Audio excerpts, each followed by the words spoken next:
notre invitée. Bonsoir Nathalie Arthaud. Bonsoir. Bonsoir. Bienvenue. Vous entendez? Merci beaucoup, bienvenue dans Le Pour et le Contre. Écoutez ce qui est en train de passer. C'est Georges Moustaki, c'est votre chanson, exactement. La révolution permanente. C'est un peu votre histoire, non? Je ne vous présente pas Nathan et Paul.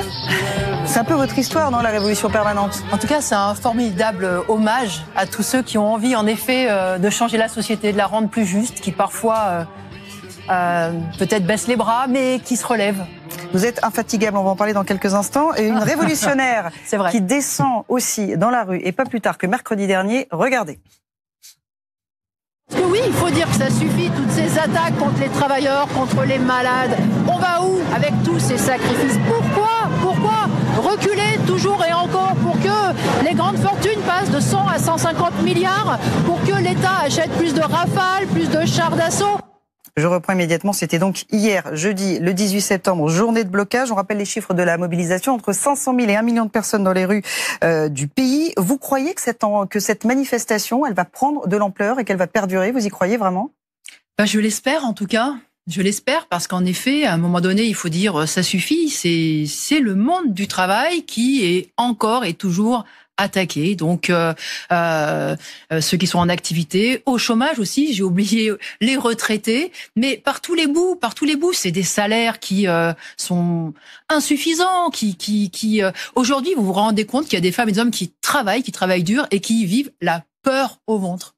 La peur au ventre de pas y arriver, voilà, d'avoir un pépin de voiture, d'avoir un pépin de santé, parce que voilà, c'est plus possible. C'est des conditions de travail de plus en plus dures parce que ça embauche nulle part. Donc en fait, il faut courir, faire le travail de 3, de 4, voilà, et des horaires. Alors là, les horaires, maintenant, c'est des horaires délirants avec le travail en équipe. Enfin, il y a tout ça. Il y a les reculs sur la santé, aussi, sur l'éducation. Pour une partie, le télétravail seulement pour une partie, une petite partie en réalité. Mais ça fait 25 ans que finalement ce discours, vous le tenez, il n'a pas changé d'un iota. Il n'a pas bougé d'un iota. C'est la réalité. Mais la réalité s'aggrave en réalité. Parce que quand on a cette situation-là d'un côté, on voit que de l'autre, alors là par contre, ça dégouline. Les milliards dégoulinent, les profits explosent, les grandes fortunes doublent, galopent, etc. Donc voilà, c'est à un moment donné, il faut dire ça suffit. Et tout ça, pourquoi je concluais en disant pour qu'il y ait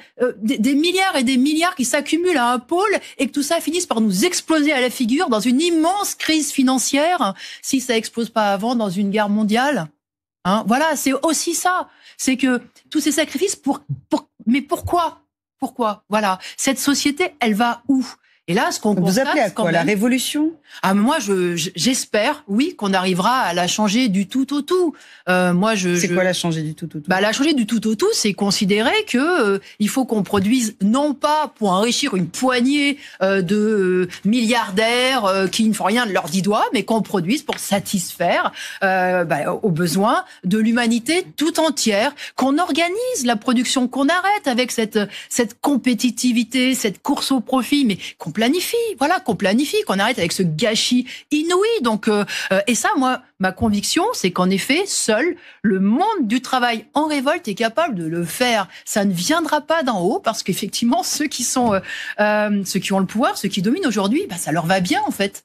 Tout ça leur va bien, donc eux, ils sont bien installés. On va parler avec Nathan et Paul de votre ligne politique. Vous n'occupez pas le même espace politique que celui de Jean-Luc Mélenchon. Le chef de file d'LFI, vous n'hésitez pas à le critiquer. Pour vous, c'est un tribun qui veut seulement gérer le capitalisme communiste, car selon vous, ni la Chine, ni la Russie, ni Cuba, aucun de ces pays n'ont vraiment réalisé, appliqué le communisme. Oui, enfin, je crois pas que Jean-Luc Mélenchon parle de communisme. Je suis même sûre que non, en fait. Là, on a effectivement... Enfin, ce que vous dénoncez, c'est que lui, finalement, il veut juste réformer. En tout cas, les institutions, mais il ne veut pas tout renverser. Il veut prendre la place d'Emmanuel Macron. Et voilà, tous les partis de l'opposition, d'ailleurs, il nous explique que le problème, c'est Emmanuel Macron. Alors bon, moi, si Emmanuel Macron quitte le plancher, je pleurerai pas. Voilà, il a quand même bien fait le job pour la grande bourgeoisie et pour les plus riches. Il n'y a pas de doute à avoir là-dedans. Mais ce que je pense, c'est que derrière la politique d'Emmanuel Emmanuel Macron et de tous les gouvernements qui ont précédé et les présidents de la République qui l'ont précédé, il y a les intérêts, il y a les besoins, il y a les desiderata d'une classe capitaliste et que quelque part, Emmanuel Macron, comme tous les présidents de la République, servent de paratonnerres. Ils sont là pour finalement concentrer la foudre sociale sur eux, alors même que ceux qui tirent vraiment les ficelles, qui sont les vrais commanditaires et les vrais profiteurs de cette situation, c'est un grand patronat, une classe assez minoritaire, tout à fait minoritaire en fait, une classe capitaliste qu'il faudrait urgemment empêcher de nuire. Et c'est ça que Monsieur Mélenchon ne dit jamais. Voilà. Et je crois qu'il n'a pas la volonté de s'affronter véritablement avec cette classe capitaliste. Il n'a pas, je l'entends pas d'ailleurs parler de lutte de classe. Hein, c'est plus tellement son problème. Et or, moi, je pense qu'effectivement, au cœur de la société, il y a une véritable lutte de classe. Une lutte de classe qui fait que le monde du travail recule, s'appauvrit, alors qu'en face, en effet, on a une classe bourgeoise de plus en plus déconnectée, de plus en plus richissime, et enfin voilà. Moi, il y a une chose que je trouve qui je trouve doit être mise à votre actif, c'est que, et c'était un peu dit par Claire-Elisabeth tout à l'heure, qui disait depuis 25 ans, finalement, vous dites la même chose. Dans ma bouche, c'est pas... Plus encore. Plus, bien sûr. Et avant vous, Arlette Laguillet, oui, et Lutte ouvrière, l'ADN de votre parti. Et je trouve, vous savez, on peut le lire de deux façons. Certains vous le reprocheront, en disant mais c'est la vieille rengaine, tous les ans c'est la même chose, et d'autres, je fais plutôt partie de cette seconde catégorie, vont le tourner en positif en disant que finalement, dans un monde d'inconstance, dans un monde où les partis politiques dérivent de droite à gauche, probablement que le Jean-Luc Mélenchon d'aujourd'hui ne dit absolument pas la même chose qu'il disait lorsqu'il était au gouvernement Jospin, par exemple, qu'il était ministre.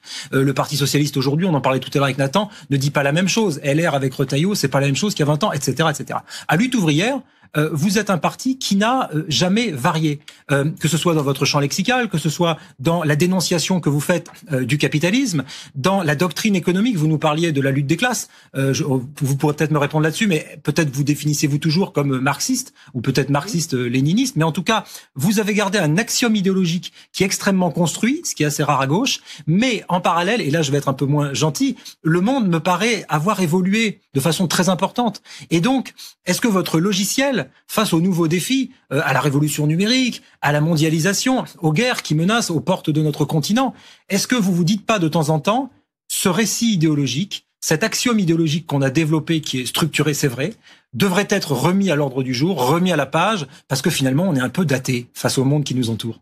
Le monde a évolué, ça c'est sûr. Empire. Les inégalités se sont creusées. Voilà, vous vous rendez compte qu'en 2017, il y avait 39 milliardaires. Il y en a maintenant 145. Leur fortune, elle a été multipliée par 2. Il y a un gouffre, désormais, entre une classe capitaliste au sommet, qui a un pouvoir, mais un pouvoir, vous savez, qui dépasse en réalité les États. Hein. Vous parlez des millionnaires, vous parlez pas de la bourgeoisie. Je parle de la grande bourgeoisie, je parle des milliardaires, je pense aux 500 plus grandes fortunes. Ouais. Vous vous rendez compte quand même que on a des grandes familles bourgeoises qui contrôlent plus de 100 milliards, hein. C'est-à-dire plus que 2-3 ministères. Ils ont plus de, et ça leur donne un pouvoir sur l'économie, sur toute la société, un pouvoir de décider. Et moi, j'ai en tête, mais par exemple, la leçon de Pouyanné, qui est le PDG de Total Energy, expliquant que, mais ils peuvent organiser des COP 27, 28, 29, 30, ils peuvent faire tout ce qu'ils veulent. Hein, à partir du moment où le pétrole, ça se vend, et que ils peuvent faire de l'argent avec, il va continuer de planifier ses forages, ses pipelines, etc., etc. Mais sur le constat, on peut vous suivre, mais quelle solution vous apportez ? Le monde a effectivement changé en pire, et vous avez raison, y compris d'indiquer l'évolution guerrière, parce que c'est quand même ce qui frappe. C'est une évolution de plus en plus réactionnaire, de plus en plus nationaliste, de plus en plus raciste, de plus en plus guerrière de la société. C'est pas complètement une nouveauté, hein, parce que le capitalisme a quand même plongé l'humanité déjà dans 2 guerres mondiales. 2 guerres mondiales. Et en réalité, ma conviction, celle de Marx et de tous ceux qui ont pris le flambeau de ce combat-là, c'est d'être convaincu qu'en effet, la guerre va de pair avec le capitalisme. Et pour une raison très simple, hein, c'est que c'est un système qui est basé sur la concurrence, sur la guerre économique, c'est-à-dire sur la guerre de tous contre tous. Finalement, qu'est-ce que c'est que ces affrontements armés, ces affrontements militaires? C'est la continuation de la guerre commerciale, de ces taxes douanières là qui explosent de partout. C'est ça. Hein, donc oui, moi je pense que aujourd'hui on y va à nouveau. Et moi ça me conforte dans ma conviction que le problème c'est pas seulement de faire un toilettage dans les ministères ou à la présidence de la République ou à l'Élysée. C'est un système. On est confronté à un système de plus en plus prédateur. Alors quel est le contre-modèle? La crise économique, c'est la seconde nature. Le contre-modèle aujourd'hui dans le monde, depuis 91, on le voit bien, il n'y a plus un seul vrai pays communiste ou qui serait un vrai rempart au capitalisme tel que vous le décrivez. Même la Chine communiste, c'est une Chine communiste capitaliste elle-même. Les grands patrons chinois ont aussi leur carte au PC, etc. Ils sont liés avec Xi Jinping, etc. Il y a les oligarques russes dans le même esprit. Donc, en fait, le problème, là où moi j'ai du mal à vous suivre, c'est que je me dis, moi je veux bien vous croire sur le constat, etc. Mais sur les solutions, il y a personne qui applique vos solutions aujourd'hui dans le monde. Il n'y a pas de révolution prolétarienne, il n'y a pas de marxisme en action. Donc, on a du mal à croire un système qui serait différent du système actuel, mais qui n'existe pas et qui n'est pas appliqué. Vous avez raison que, la perspective pour laquelle nous nous battons, nous à Lutte ouvrière, n'existe nulle part et en fait n'a existé nulle part parce que en effet, pour nous, la Chine n'a jamais été communiste, c'était pas du communisme et que le stalinisme, ça n'avait rien à voir avec la société, avec une perspective, démocratique où les travailleurs pourraient décider collectivement de leur sort, etc. Et notre courant en a été victime. Pour autant, il y a une multitude de révoltes en permanence dans cette société capitaliste. Une multitude de révoltes. Dernièrement, ça a été au Népal.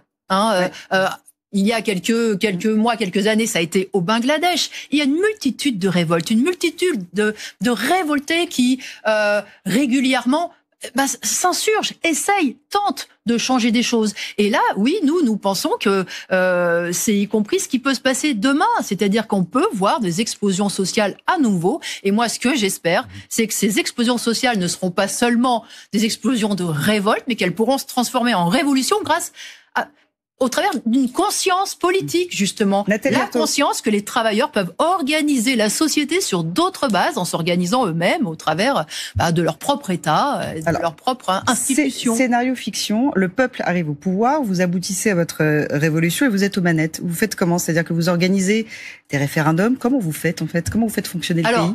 Si les travailleurs étaient au pouvoir, parce que c'est ça, si les travailleurs prenaient le pouvoir, c'est-à-dire si ils prenaient... Mais quels travailleurs?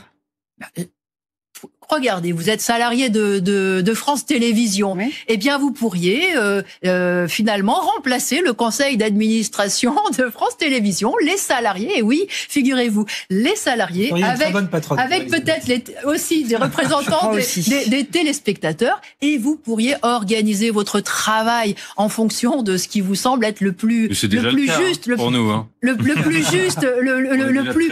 Et ça, c'est vrai.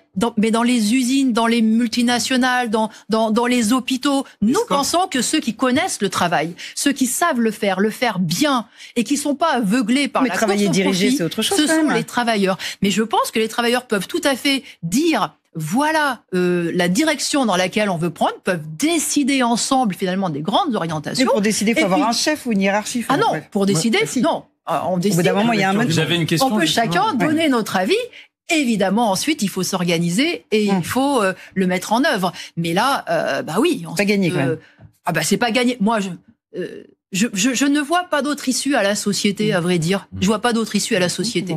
Voilà. Vous savez, mais partout, j'en ai discuté beaucoup avec mes camarades qui travaillent à la RATP, à la SNCF, où ils expliquent, en tant qu'usagère, il y a plein de problèmes qui se posent, mais ils expliquent, mais nous, en fait, on sait comment résoudre ces problèmes-là. On sait, on a la solution. Le problème, c'est qu'on a des directions qui ne nous donnent pas les moyens, parce que même quand c'est des services utiles à la population, il faut faire de la rentabilité. Voilà, il y a toujours du profit, il y a toujours qui rentre en ligne de compte. Donc tout ça, il faut le changer, organiser la société sur d'autres bases que nous, les travailleurs, justement, on remette la société sur ses pieds en fait. Une entreprise, Une entreprise, quel doit être son but ? Pour nous, c'est pas de fabriquer des bénéfices et de permettre de verser des rentes à vie et même sur des générations et des générations à des actionnaires. Une entreprise, elle doit répondre, elle doit produire des richesses pour répondre aux besoins. C'est tout, mais pas plus. J'avais une question, Nathalie Arthaud, sur votre philosophie, en un sens. Pour rebondir sur ce que disait Paul quand il demandait si vous étiez marxiste-léniniste, etc. Je vous entends depuis tout à l'heure, je vous écoute de façon générale en dehors de tout à l'heure. Vous défendez les travailleurs. Et en effet, vous le faites avec une constance qui force l'admiration. La question que je voulais vous poser, c'était la vision que vous avez du travail. Alors peut-être juste pour préciser pour tous les téléspectateurs, dans la logique communiste, marxiste, les droits des travailleurs sont évidemment défendus, avec cette idée selon laquelle les travailleurs devront se libérer en retrouvant leur force de production et leurs moyens de production. Mais il y a, dans le communisme, depuis Marx, chapitre 7, livre 1 du Capital, cette idée que le travail est une activité qui libère l'homme. J'ai l'impression, et je rebondis un peu sur ce que disait Paul quand il disait « Est-ce que l'époque n'a pas un peu changé ?» J'ai l'impression que ces derniers temps, on entend de plus en plus une petite musique monter, et plus que monter, dans une partie du monde politique. On a entendu ça chez Sandrine Rousseau, réhabilitant les travaux, les écrits de Lafargue sur le droit à la paresse. On a entendu ça chez beaucoup de gens, consistant à nous dire en fait le travail, quel qu'il soit, que les ouvriers possèdent ou non leurs moyens de travail, peu importe. Le travail est ontologiquement aliénant. Et en fait, défendre les travailleurs, c'est pas ce que vous faites, c'est libérer les travailleurs, non pas de leur patron, mais du travail lui-même. Que pensez-vous de cette évolution, dont j'ai l'impression quand même qu'elle est marquante chez énormément aujourd'hui de gens qui sont de gauche ou qui défendent les travailleurs aujourd'hui? Alors d'abord, je tiens à dire que mon combat, ce n'est pas de défendre une catégorie de la population, les travailleurs. Moi, je pense qu'il faut changer la société, il faut aller vers une révolution et fonder la société sur d'autres bases, pas seulement pour les travailleuses et les travailleurs, pour toute la société. Pour toute la société, parce que vous savez, quand le capitalisme va avoir détruit la planète, il y aura plus de vie pour personne, ni pour les jeunes, ni pour personne. C'est une question de préservation de l'humanité. Oui. Moi, ce que je pense du capitalisme, c'est qu'il offre aux 9/10 de l'humanité une multitude de façons différentes de mourir. Sous les bombes, à Gaza, en étant victime de la famine dans un grand nombre de régions du monde, en étant dans l'enfer du textile au Bangladesh, en mourant d'asthme dans les villes développées, etc., dans les guerres, voilà, de l'exploitation aussi. Et j'en viens à votre discussion. Nous, notre combat, c'est pour abolir l'exploitation de l'homme par l'homme, pas pour abolir le travail. On sait très bien que le travail fait partie de la vie humaine qui l'accompagne. Mais le travail, quand vous faites la vaisselle chez vous, je ne sais pas si vous faites beaucoup la vaisselle chez vous. Moi, je la fais. Moi aussi. Moi, je la fais. Il l'a fait. Mais très bien, mais il l'a fait. Alors, vous pouvez dire, c'est un travail. C'est mais en réalité, il y a un tas de tâches qu'on réalise comme cela, et y compris dans lesquelles on prend même du plaisir, qu'on peut appeler du travail, mais qui est une activité utile à la société. Oui, mais... Les millions de gens qui s'engagent dans des associations qui aident les enfants à faire du sport, à faire de la musique, etc. Qu'est-ce qu'ils font? Ils travaillent pas. Donc, le problème dans la société, c'est pas le travail, c'est l'exploitation. C'est le fait qu'aujourd'hui, des millions de femmes et d'hommes ne peuvent pas choisir et effectivement sont aliénés. Moi, je pense qu'aujourd'hui, pour la majorité du monde du travail, le travail est une prison. Non mais ça, moi, Nathalie Arthaud, je suis totalement d'accord avec vous là-dessus. Mais à titre personnel, parce qu'on ne peut pas choisir, on peut rien choisir, ni ce qu'on fait, ni le métier qu'on fait. Enfin, après. Ça, ça dépend. Pas toujours. Mais juste, voilà, moi, j'ai une question. L'écrasante majorité, en particulier les enfants des classes populaires, eh bien non, ils choisissent pas. Ils choisissent ni leur métier. Et une fois qu'on je suis d'accord avec travaille, vous. On n'a rien à dire. Le constat, il est vrai. On ne peut rien dire. On n'a jamais d'autre mot à dire sur comment on doit faire le travail. Une question. Pourquoi on doit le faire. Moi, je suis d'accord avec vous. On a la chance d'aimer le travail qu'on fait, que ce soit intervenir dans le débat public, écrire, etc. Il y a évidemment beaucoup de gens qui détestent leur travail. Il y a des études qui sont faites régulièrement. L'exploitation de l'homme par l'homme, je vous suis. La question que je vous pose, c'est que il y a aujourd'hui dans une partie de la gauche l'idée qui se répand selon laquelle le travail en tant que tel, quel qu'il soit, et aliénant. Avec l'augmentation de l'IA, c'était un vieux rêve que déjà Wilde avait, de se dire peut-être que on pourrait imaginer dans les décennies qui viennent une humanité délivrée du travail. Est-ce que vous croyez à cette utopie ou non? Parce que vous croyez à l'utopie manifestement de la libération des travailleurs. L'utopie de l'abandon du travail, est-ce que vous y croyez ou vous trouvez ça complètement stupide? Non, je pense qu'il y a beaucoup de progrès qui sont possibles, mais moi ça fait partie aussi des choses qui justement me confortent dans mon combat. C'est-à-dire qu'à la fois l'humanité est capable de réaliser des choses fantastiques, et l'intelligence artificielle, je suis sûre que cela pourrait en effet apporter énormément de choses. Alors dans le domaine de la médecine, c'est une évidence, hein, mais je sais aussi qu'entre les mains des capitalistes, ça peut donner le pire, que ça peut déboucher sur une vague de licenciements, sur une remontée du chômage, ça peut déboucher sur n'importe quoi, parce que de toute façon, eux, tout ce qu'ils utilisent, même quand c'est quelque chose qui a priori est potentiellement positif, eh bien, ils s'en servent pour faire du fric, que du fric et rien que du fric. Et c'est ça le problème. Donc, c'est pas que ça, le capitalisme. Moi, le progrès qu'on doit aux capitalistes, comme vous dites. Les grandes entreprises qui ont innové dans le secteur pharmaceutique. Et je pense que ça soulagera, évidemment. Mais vous comprenez, prenons des exemples concrets. Les caisses automatiques dans les grandes surfaces. Oui. On aurait pu se dire, super. Ça supprime des emplois. Super, les caissières, elles bosseront pas comme ça à la. C'est ce que vous dites ou pas? Super ou pas super? Mais le problème, c'est que c'est pas super. Parce que tout simplement, ils s'en servent pour licencier et au lieu de soulager les caissières de leur travail, eh bien, c'est toujours aussi intense. C'est toujours aussi intense. Donc, moi, oui, je pense que ces outils-là, justement, les travailleurs, ils s'en serviront. Ils s'en serviront pour soulager le travail. Je suis convaincue que si les travailleurs organisés, vous voyez, leur travail, une des premières mesures qu'ils feraient, c'est que ils ouvriraient les portes grand à la jeunesse, c'est-à-dire que ils répartiraient le travail en embauchant, en faisant rentrer des forces vives et que on travaillerait tous, oui, mais tous beaucoup moins. Et bien sûr que ça transformerait, y compris la nature du travail, les relations au travail. Ça changerait l'homme en fait. Ça changerait l'homme. Quand vous n'êtes pas forcé de passer votre vie au boulot et quand arrive moi je travaille, je suis enseignante, mais je peux vous assurer qu'après une journée de boulot, je suis lessivée. Mais c'est le cas de la plupart des gens. On passe les 3/4 de notre vie consciente au boulot. Et malheureusement, pour beaucoup, à faire des choses qui ne leur plaisent pas. Eh bien, qu'est-ce que ça sera quand justement, ça sera quelques heures, que on vivra le travail autrement parce que ce sera pas les mêmes rapports, pas les mêmes relations. Moi, c'est tout cela que je vois. Et mon combat, effectivement, pour faire la révolution, c'est un combat à la fois basé sur une révolte de toutes les horreurs auxquelles on assiste aujourd'hui, les inégalités, les guerres, les crises, etc. Mais c'est aussi convaincu, justement, de toutes les potentialités de l'humanité. Moi, je suis convaincue qu'on les a là, on les a à portée de main. Nathalie Arthaud, on passe à l'un des rendez-vous de notre émission, votre première télé. Je ne sais pas si vous vous en rappelez. Regardez, c'était en mai 2003. Une équipe du 20h vous avez suivi et vous avez interviewé. Vous étiez alors prof d'économie. Il vous avait interrogé à propos de quoi? Je vous le donne en mille. C'était à la veille d'une manifestation contre la réforme des retraites. Oui, ça, je me souviens bien. Je vais partir à la retraite au-delà de 2020, donc il faudra que je cotise jusqu'à 68 ans puisque j'ai commencé à travailler à 26 ans et je partirai avec 38% de mon salaire net. Vous n'avez presque pas changé. Presque.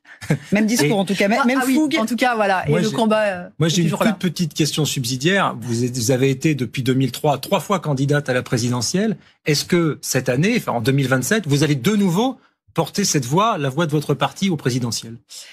Vous savez, nous sommes vraiment très singulier dans tout le paysage politique. On est vraiment très particulier parce que justement, c'est pas un parti électoral, lutte ouvrière. Nous, notre conviction, c'est qu'on ne va pas construire le futur, l'avenir dans les salons ministériels. Ça veut dire oui, vous serez candidat. On va résumer, ça veut dire oui. L'avenir, on le construira dans les entreprises, dans les quartiers populaires, avec des travailleurs conscients qu'il faut pas laisser les manettes à une classe capitaliste aussi irresponsable. Qui ne dit non consent. Vous avez annoncé votre candidature chez nous. On parle de qui ne dit non consent. Mais en tout cas, je peux vous dire que c'est pas mon problème. Mon problème, c'est qu'en effet, que les femmes et les hommes qui travaillent aujourd'hui réalisent la richesse qu'ils représentent, la force qu'ils ont, en effet, pour changer les choses. Voilà. Et j'espère que la mobilisation va suivre et qu'elle va justement conforter les travailleurs dans cette, on suivra ça de près. Merci dans cette beaucoup. idée-là. Merci Nathalie Arthaud d'être venue sur ce plateau. Merci à tous les deux.